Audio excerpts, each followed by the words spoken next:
The peace agreement, also referred to as the Dayton Accords, were negotiated in Dayton, Ohio and signed in Paris on November 21st, 1995, by the three main parties, the presidents of Bosnia, Croatia and Serbia.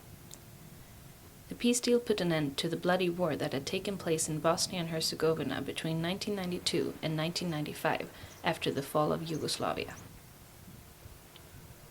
During the war, horrible crimes were committed by all fighting parties. However, 82% of the civilian victims were ethnic Bosnian Muslims, called Bosniaks. A ceasefire was reached in October 1995 and the peace talks followed. An internal division of the country into two entities was decided upon. One, comprising 51% of the territory, the Federation of Bosnia and Herzegovina, made up of Croats and Bosniaks, and the remaining 49%, mainly Bosnian Serb, under the name of Republika Srpska.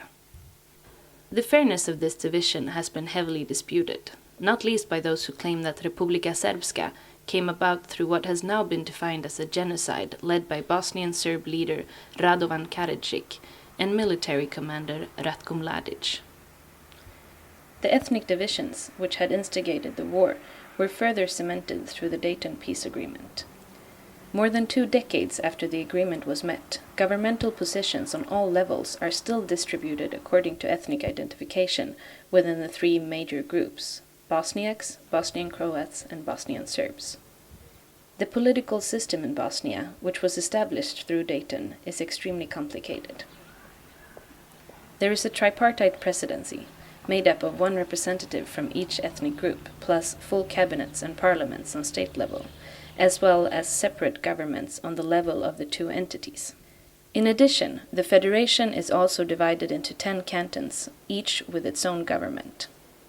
Some experts argue that it would have been better in the long run if the Dayton division hadn't occurred, whereas others insist that the killings and atrocities of war needed to be stopped at all costs. Nationalistic and separatist notions are still strong within the system, particularly in Serb and Croat parties.